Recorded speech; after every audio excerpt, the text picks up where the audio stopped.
Meron po ba kayong karanasan na o sitwasyon sa inyong buhay na parang imposible? Imposibleng mangyari, imposibleng matupad, imposibleng masagot, pero yung ending po nung kwentong yon ay naging posible.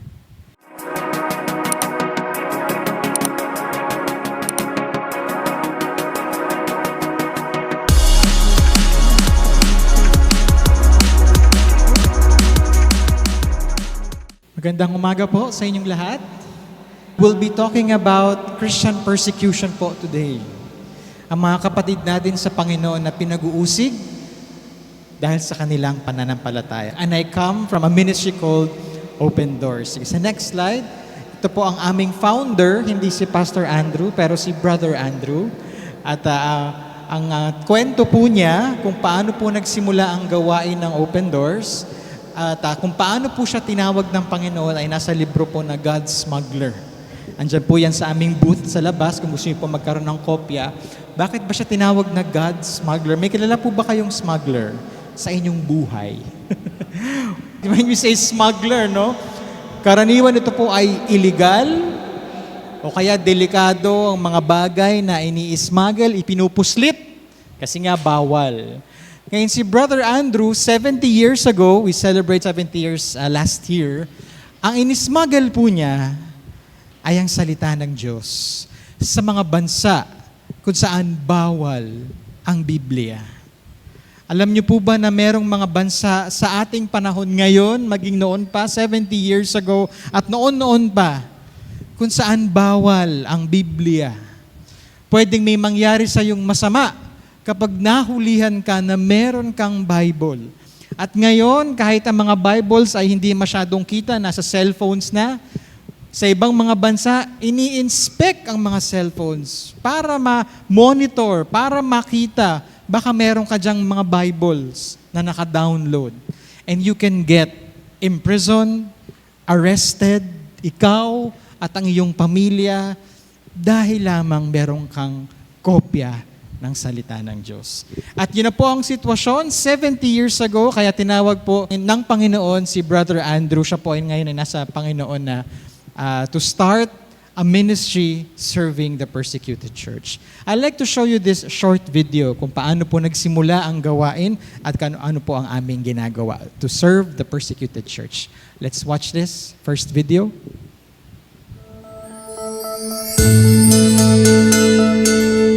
In 1955, Brother Andrew crossed the border to go behind the Iron Curtain. There, he found Christians in desperate need of Bibles and in need of prayer support and encouragement.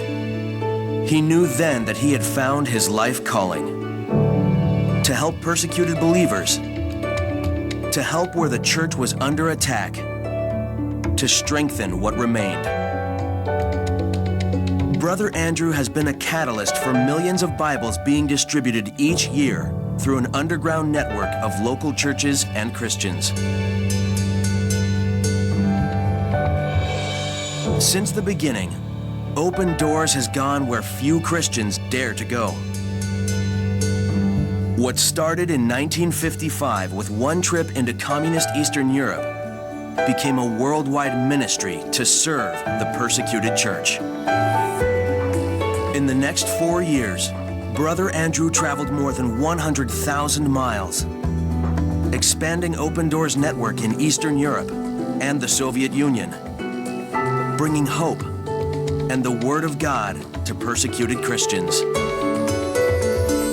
In 1967, Brother Andrew's autobiography was published. God's Smuggler became a best-selling book that opened the eyes of the West to the suffering of believers in the East. Today, God's Smuggler has been translated into 27 languages. In 1978, the Middle East ministry began. Brother Andrew predicted that Islam would become an even greater challenge to the church than communism. In 1981, 1 million Bibles were delivered under cover of night to thousands of believers on a secluded beach in China. In the words of Time magazine, Project Pearl was a bold expedition. In 1982, a 7-year prayer campaign for the communist bloc was organized by Open Doors. And 7 years later, the Berlin Wall fell. Christian prisoners were released, and the doors were open in a new way to the gospel.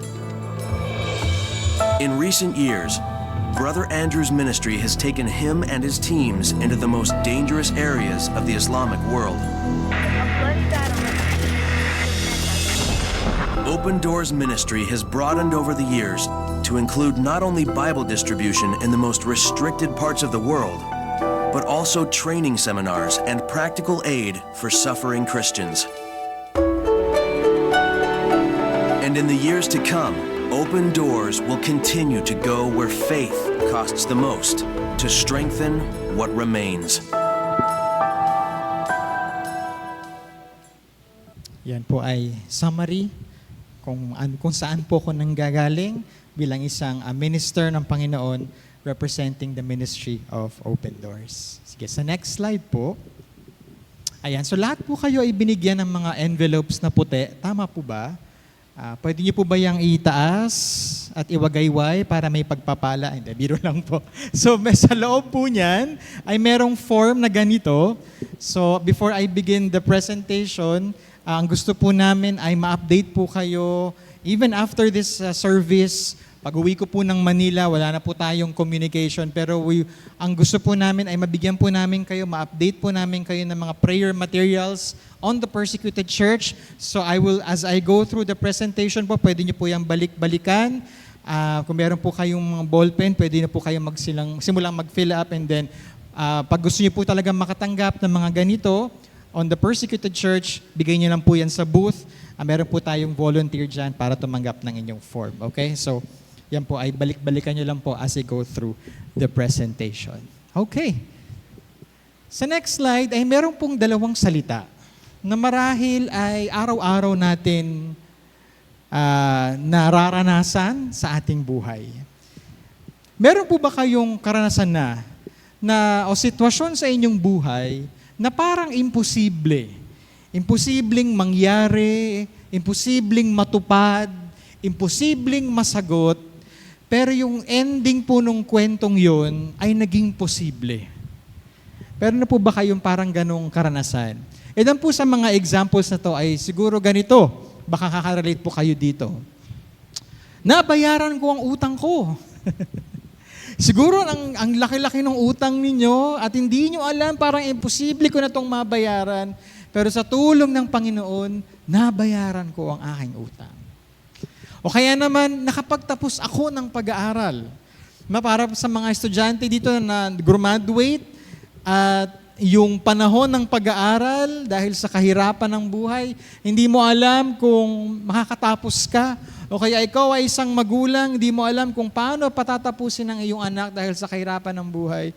Pero salamat sa Panginoon, naging posible ang imposible. Nakapagtapos ka, o kaya nakapagtapos ka ng anak sa pag-aaral. O kaya naman, natuloy ako sa mission trip. Alam po natin ang gastos, mga pangangailangang pinansyal, kapag ang isang sugo ng Diyos ay pupunta sa isang mission trip, marahil sa ibang lugar, ibang isla, dito sa Pilipinas, o kaya sa ibang bansa, lalo na. So parang imposible na ako ay pumunta doon or mapunta doon. Pero sigurado ako na tinatawag ako ng Panginoon. At nagbigay ang Panginoon sa magitan ng mga kapatid o ng church at natuloy yung mission trip. Isa pa, gumaling ako.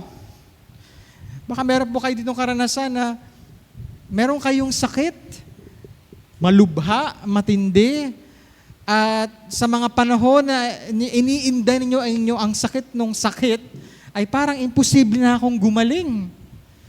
Last year po, July, August, ako po actually ay hindi makalakad dahil natapilok ako.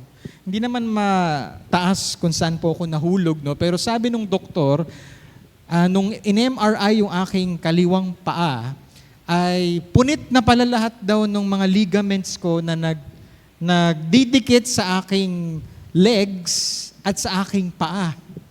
So yung huling tapilo ko, yun na pala yung siguro pinakahuling kumakapit At nung natapelo ako, napunit na talaga siya. At hindi ako makalakad. Napakasakit, magang-maga po yung aking paa. At first time po yun na nangyari sa akin. Siguro that was so far my worst medical condition. At ang hirap po sa akin, sa araw-araw, para akong gigising na wala akong kwenta. Gigising ako, pagsisilbihan ako ng asawa ko na nagtatrabaho din, may dalawa kaming supling, wala namang kaming kasambahay. No? So, mahirap yung naging sitwasyon, hindi ako makatulong, nakaupo lang ako, nakahiga lang ako.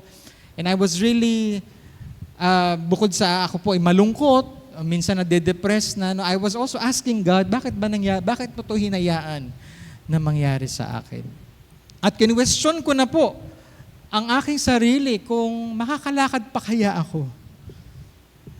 And I was dreading a future that I am not able to walk anymore. Pero salamat sa Panginoon, andito ako ngayon. Nakapaglayag pa from Manila at patuloy na nakakatayo. Hindi lang behind the pulpit, pero kahit sa araw-araw. At ang imposible sa aking buhay ay naging posible. O kaya naman, ito pong huli, tumanggap na kay Lord yung matagal ko nang pinagpe-pray. Baka meron po kayong matagal nang pinagpe-pray na kaibigan, kaklase, kamag-anak, kapitbahay. Pinagpe-pray mo na sana tumanggap na sa Panginoon.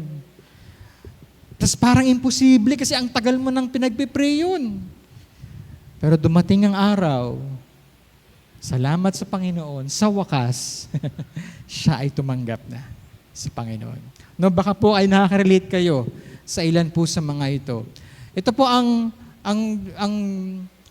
yung tema po ng pagkakaroon ng imposibleng sitwasyon ay meron po diyang maging pag-uusap ang Panginoong Hesus at isang mayamang lalaki patungkol sa kaligtasan. Sabi sa Matthew 19, merong isang lalaking mayaman na bata-bata pa naman, siguro negosyante siya or anak mayaman talaga, who went to Jesus Christ and the disciples and asked this question, "Teacher, what good thing must I do to get eternal life?" So nung tinanong yun ng lalaki sa Panginoong Jesus, sumagot ang Panginoong Jesus, nag-enumerate siya ng mga bagay-bagay. Itong gawin mo, yung 10 utos, in-enumerate niya. So sabi nung lalaki, nagawa ko na po lahat yan. Meron pa bang kulang? Ito ang sinabi ng Panginoong Hesus, if you want to be perfect, go, sell your possessions, and give to the poor, and you will have treasure in heaven. Then come, follow me. 4 na instructions. Sell your possessions, give to the poor, ibigay mo sa mga mahihirap yung mapagbentahan ng iyong mga ari-arian. 3 pala. Pagkatapos nun, magkakaroon ka ng treasures in heaven, gantimpala sa langit, yaman sa langit, at pagkatapos nun, sumunod ka sa akin. Para po sa inyo na alam ang kwentong ito, ano ang naging reaksyon o tugon ng mayamang lalaki? Next slide. When the young man heard this, he went away happy, sad. Dahil he had great wealth. Sa Tagalog, malungkot siyang umalis sa sagot ng Panginoon dahil siya ay napaka-yaman. Sino po dito ang napakayaman? Or may kilalang napakayaman? Siguro po yung level ng kalalakihang ito ay siguro para siyang CEO ngayon natin o anak ng CEO, no, yung mga anak talaga ng mga bilyonaryo, at sobrang yaman niya na nung naisip niya na mawawala yun sa kanya, ibibigay sa mga mahihirap, itutulong doon, hindi siya natuwa. Ano po ang pagpapatuloy ng kwento sa next slide? Doon sinabi ng Panginoong Hesus, eto, yung nasa picture, it is easier for a camel to go through the eye of a needle than for someone who is rich to enter the kingdom of God. Ang kamelyo po, wala tayo dito talaga no, sa Pilipinas, ay isa sa mga pinakamalalaking hayop na naglalakad sa lupa. At sinabi ng Panginoong Hesus, mas madali pa para sa isang kamelyo na pumasok sa butas ng karayom kaysa sa isang mayaman na pumasok sa kaharian ng Diyos.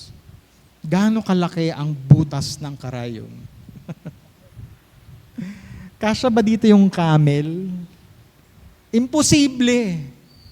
Pero sabi naman, ang sagot ng Panginoon dun sa naging reaksyon ng rich young man, mas madali pa. For one of the largest animals on earth to walk the earth, to enter the eye of a needle. Ito pong pag-uusap na ito ay nangyari sa harapan ng mga disipulo, ng disciples. Kaya nung narinig nila yung reaksyon, yung sagot ng Panginoon, ang sabi dito, they were greatly astonished. Nagulat sila. At nagtanong sila sa Panginoong Hesus, who then can be saved? Sino na ang pwedeng maligtas kung yung mayamang ito ay sinasabi niyang nagawa niya ang lahat ng 10 utos siguro, at sabi niya isang komentary, ang tingin ng mga tao nung mga panahon na yon, kapag ikaw ay mayaman, lubos kang pinagpala. So para sa isang tao na parang lubos na pinagpala at natupad naman niya ang utos, pero para sa Panginoong Hesus, hindi pa rin siya pupunta sa langit. Hindi pa rin siya makakapasok sa kaharian ng Diyos. Sabi ng mga disipulo, sino na? Sino pa? Kung yung lalaking ito ay na parang matino naman, pinagpala, mabuting tao, hindi makakapasok sa kaharian ng Diyos, sino? Sino? This is where Jesus declared this. Jesus looked at them and said, with man, this is impossible. But with God, all things are possible. Para sa tao ito ay imposible. Pero walang imposible sa Diyos. Ano ang imposible on this story? Sa next slide. May dalawang bagay. It's impossible, number one, for a man to fulfill all the commandments or be perfect.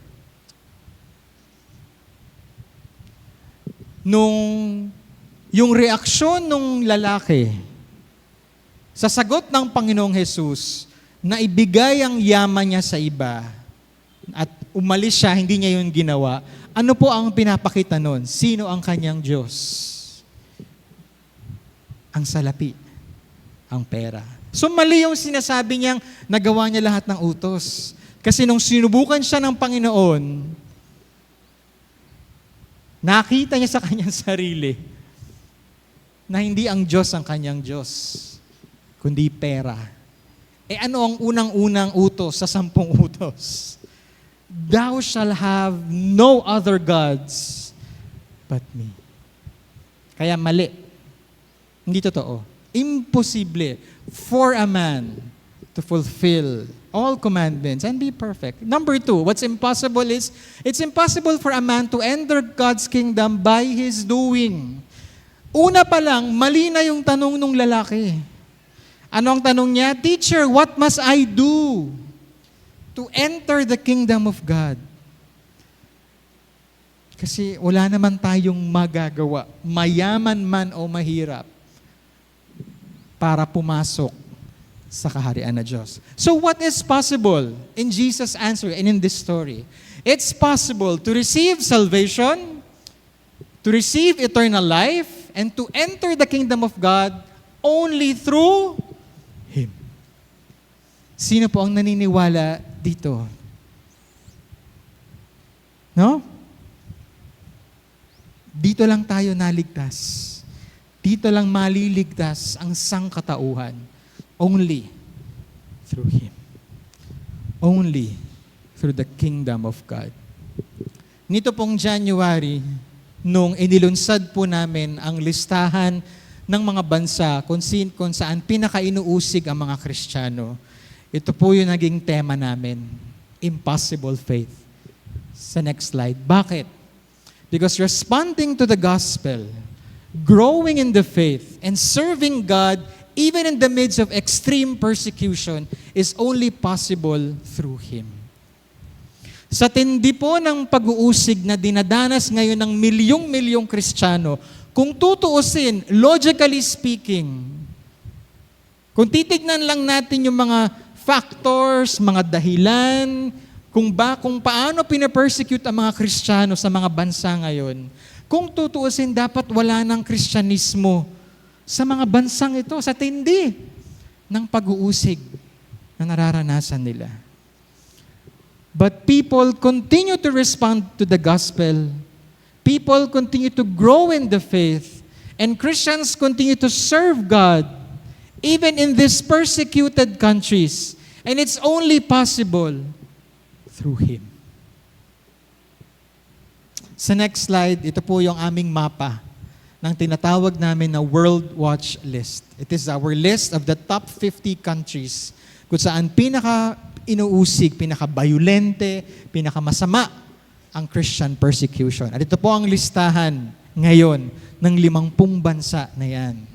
North Korea is number 1 in the list. Hulaan niyo po kung gaano nakatagal, kung ilang taon na. 2 decades. 2 dekada na nasa number 1 po ang bansang North Korea bilang pinakadelikadong bansa kung saan inuusig ang ating mga kapatid sa Panginoon. Andiyan ang Somalia sa Africa, number 2. Yemen sa Middle East. Sudan, andiyan pa rin ang China, number 17. Andiyan ang India. Andiyan ang mga Latin American countries at ilang pang mga bansa. Panoorin po natin itong pangalawang video patungkol po sa top 10 countries of this year's World Watch List. Is in this world where people want to make being a Christian impossible. They pass laws and close down churches. They issue threats and send out spies. They put leaders in prison and drive Christian communities from their homes. They attack, they kidnap, they even kill. The pressure is intense. And these are the countries where Christian persecution is most extreme. Number 10, Iran. Christian converts are seen as spies. Intelligence agents raided Shima's home in the night. They interrogated her and ordered her to return to Islam, but she refused to give up her faith. At number 9, Libya. Christians in Libya must exercise extreme caution. They can be arrested, attacked, even kidnapped and enslaved. Converts from Islam are pressured to renounce their new beliefs. Pakistan is at number 8. Many Christians are poor and socially marginalized. Believers are vulnerable to false accusations of blasphemy and mob violence. Some are even killed. Number 7, Nigeria. More Christians are killed for their faith in Nigeria than anywhere else in the world. Simon survived an attack by Fulani militants on his community, but over 250 other Christians were killed. Millions are displaced, many traumatized and living in poverty. At number 6, Syria. Pressure has increased on Christians in Syria since the regime change in 2024. Violence has risen significantly. In June 2025, a suicide attack during a church service in Damascus killed 22 Christians. Eritrea is at number 5. Christians who worship outside the state-sanctioned churches face arrest. Hiwot was at a secret house church gathering when the police came. She spent nearly 10 years in jail. Sudan is number 4 on the list. Sudanese Christians are caught in the crossfire of civil war. Church buildings have been destroyed and leaders threatened. Among the millions who have been displaced, Christians find it especially hard to access food and aid. At number 3 is Yemen. All Christians are in danger here. With intensive monitoring by both extremists and the state, it's almost impossible for Christians to meet up in person or online. If discovered, they risk arrest, rejection by community, and even murder. Number 2, Somalia. To be Somali is to be Muslim. When Awais first started following Jesus, he was cut off from his family and clan. He gathered a small group of Christians, but when 12 out of 14 of them were killed, Awais fled the country. And at number 1, North Korea. Still the most dangerous country in which to be a Christian. The regime demands total allegiance. Even owning a Bible is illegal. Believers must hide their faith or risk being sent to a labor camp or being killed on the spot. Around the world, more than 388 million Christians face high levels of persecution and discrimination for their faith. They live in lands where others want to make faith impossible. But it never works because God makes a way. The church remains alive, active, even growing. And through your prayers and gifts, Open Doors stands alongside our persecuted church family, supporting them with crucial aid, Bibles, training, and long-term care. Because, humanly speaking, faith might be impossible, but with God, it's an entirely different story.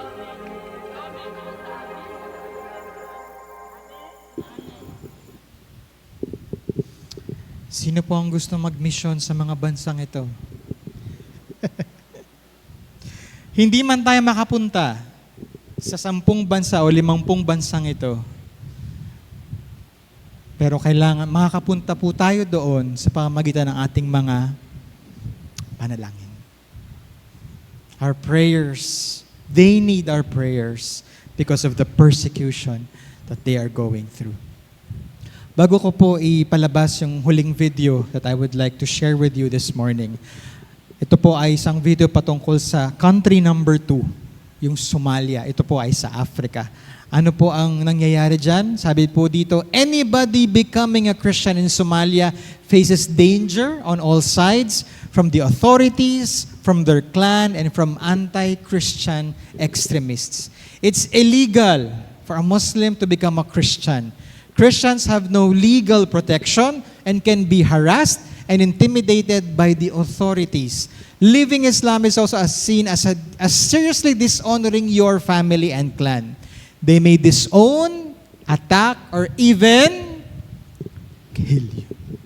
The militant extremist group Al-Shabaab has become more dominant in certain areas. They aim to eradicate Christianity, openly executing suspected Christians. Masuspetsahan ka lang na ikaw ay hindi kabilang sa kanilang relihiyon at ikaw ay isang Kristiyano, pwede ka nang patayin. That's how violent this country is sa ating mga kapatid sa Panginoon. Kaya yung unang statement pa lang, ang sino mang maging Kristiyano sa bansang ito ay humaharap sa panganib sa halos buong aspeto ng kanyang buhay. Mula sa mga otoridad, mula sa kanilang sariling pamilya o angkan, at dun sa mga grupo kung saan, sabi sa last sentence, they aim to eradicate, they aim to erase Christianity. At ito po ay hindi OA, because this is happening. Maaring napakalayo ng sitwasyon nila sa sitwasyon natin bilang mga Pilipinong Kristyanos, and that's something that we thank God for. Pero ito ay isa pong realidad sa milyong-milyong mga kapatid natin sa Panginoon. I'd like to show you this last video. Ito po ay testimony ng isang Somali Christian na ang pangalan ay si Awais. Tingnan po natin kung anong naranasan niya, kung ano ang sinimulan niya na gawain sa kanyang sa pagtawag ng Panginoon sa kanya, ano ang nangyaring pag-uusig dun sa kanyang sinimulang gawain, at kung paano siya ngayon patuloy na naglilingkod sa kabila ng pag-uusig na kanyang hinarap. Let's watch this. Somali Christians are among the most extremely persecuted in the world. You could be sitting in a cafeteria enjoying your meal, and somebody could come and attempt to decapitate you to cut your head off. It seems it's impossible for a Somali to become a Christian in Somalia.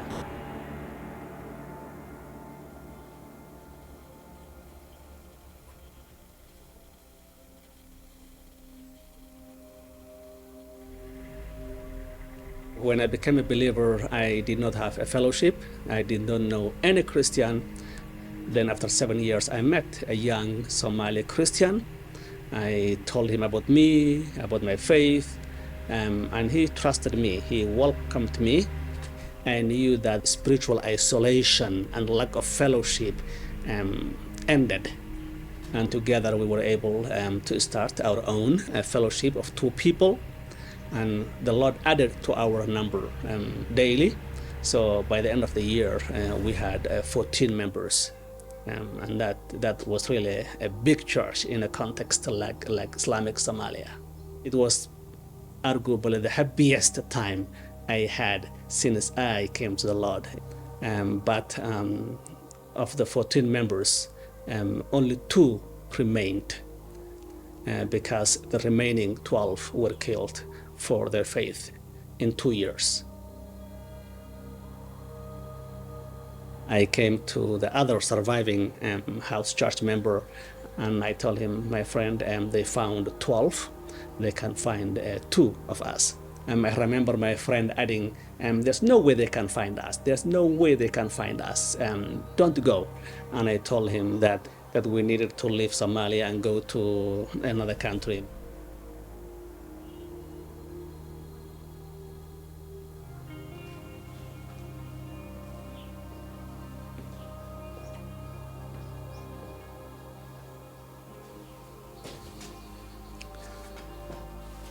My name is Awais Ali. I'm a Somali Christian. If I lived in Somalia, I would be killed.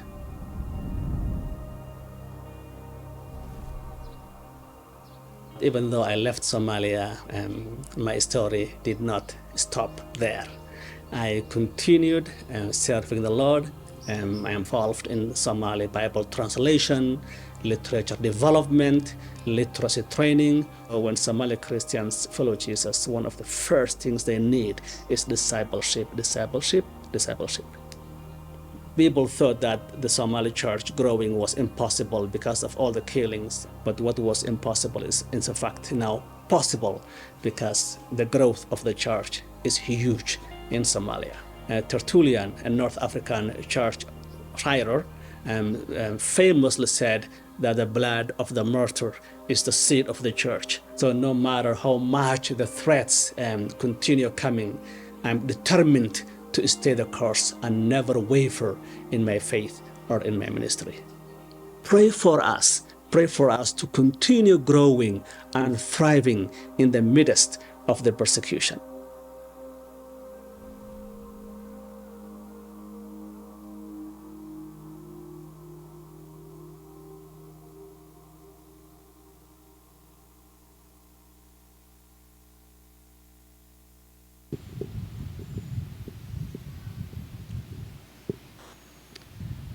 With man, it's impossible. But with God, nothing is, all things are possible. Sa sitwasyon po ng mga kapatid sa Somalia, imposible. Parang imposible that people will respond to the gospel, that Christians will grow in their faith, in quality and in quantity sa dami. Pero sabi ng ating kapatid, yung imposible ay naging posible. Dahil sa Panginoon, dahil lumalago ang church sa Somalia. With God, all things are possible. Just a few reflections as we end. Number 1, going back to the story of the conversation between Jesus and the young man. Is there a sacrifice God has been asking you to make? Meron bang sakripisyo na sinasabi sa iyo ang Panginoon ngayon, kaya matagal ng panahon na gusto niyang gawin mo? Parang yung sacrifice that He asked the rich man. Kamusta ang iyong tugon so far? At sana hindi tayo katulad ng rich young man na umalis away from Jesus. Sana ang ating response would be yes. Number 2, is there an impossible situation now in your life that God is rebuking you? Sa kwento ng persecuted Christians, o sa sagot ng Panginoong Jesus doon sa rich young man na imposible sa disciples, yung akala nila imposible is possible with God. So is there something in your life right now that feels impossible, but God is telling you this morning, nothing is impossible with me. So it's possible. At pangatlo, is there something God is telling you to do as a response for the persecuted church? Tayong mga malalayang mga kapatid, malalayang bahagi ng katawan ni Kristo, ano ang tugon natin to the hurting and suffering body of Christ in many parts of the world? Sa Open Doors Philippines, gusto po namin na kayo ay patuloy na imbitahan at i-inspire at hamunin na ipanalangin ang persecuted Christians sa araw-araw po. Now, meron po kaming magazine sa labas na meron pong mga prayer calendars kung saan araw-araw may isang bansa, isang pastor, isang kababaihan o kahit bata na pwede natin ipag-pray.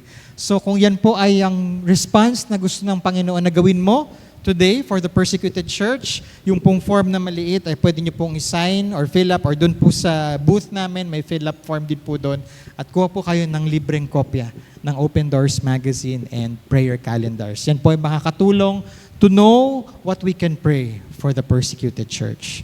At sa next slide po is every last Thursday of the month, meron ko po kaming sinimulan na online prayer meeting for the persecuted church via Zoom. Kaya kahit kayo po ay nandito sa Odiongan, ako po ay nasa Quezon City, pwede po tayong magsama online. Every last Thursday of the month po yan. So ang next po yan will be April 30. So kung kayo po ay libre, every last Thursday of the month, 7:30 p.m., marahil tapos na po ang inyong mga gawain o trabaho o eskwelahan, samahan niyo po kami na manalangin for the persecuted church. At ang tinatawag po namin siyang We Are People of the Cross. Isa pa pong tugon ay we can also support persecuted Christians every month. Pwede po kayong mag-pledge. Doon po sa inyong mga envelopes, meron pong ganitong back-to-back din na information. Kung kayo po ay magbibigay ng ganitong amount, ay pupunta po yan sa gawain ng pagbibigay ng Bibles o kaya tulong para po sa ating mga kapatid na, sa Panginoon na pinag-uusig. And to remind everyone, ito po yung form. Again, if you like to fill up and get updates from us, fill it up po, ibigay niyo po sa akin or sa booth po para po patuloy po namin kayo ma-update on the persecuted church. Reminding us yung request, hamon sa atin ng kapatid na si Aways. Pray for us to continue thriving and growing in the midst of persecution. Tayo pong lahat ay manalangin.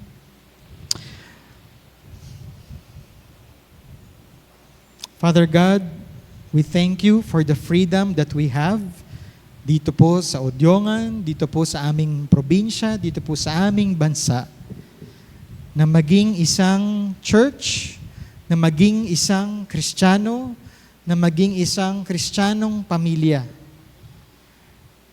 Salamat, Panginoon, sa umagang ito na ipinakilala niyo po sa amin na marami pala kaming mga kapatid, milyon-milyon sila, na wala pong ganitong kalayaan, na magtipon kada linggo, magkaroon ng kanilang sariling mga Biblia, maglingkod sa inyo, magkaroon ng mga outreach, dahil sa tindi ng mga pag-uusig na kanilang hinaharap o maaring harapin dahil lamang sa kanilang pagsunod sa inyo.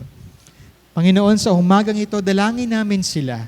Protektahan niyo sila, Panginoon. Kung hindi man sila maprotektahan ng mga otoridad, ng gobyerno nila, Lord, you are their ultimate protector. And Lord, we pray for those who are in prison, yung mga naaresto, because of serving you. Sa mga oras na ito ay nasa loob ng mga bilangguan, hindi dahil sila ay mga kriminal, kundi dahil sila ay mga Kristiyano. Lord, ang dalangin namin that you will free them. Makalaya sila, Panginoon. the impossible become possible. But Lord, if you continue to will that they stay behind bars because that is their calling at the moment from you to serve their fellow inmates, Lord, give them the joy, the strength, sustain them to serve you indeed behind bars. We pray for the pastors, we pray for the wives, the women, the widows, the children, na iba't ibang klase at anyo at mukha ng pag-uusig ang hinaharap sa bawat araw, sa bawat bansa, sa bawat kultura. Panginoon, kayo po ang magpalakas sa kanilang pananampalataya. And Lord, continue to speak to us as your church here in the Philippines, blessed with religious freedom, to respond on how you want us to support our persecuted brothers and sisters in the faith. Ito po ang aming dalangin at mga pasasalamat sa pangalan ni Jesus.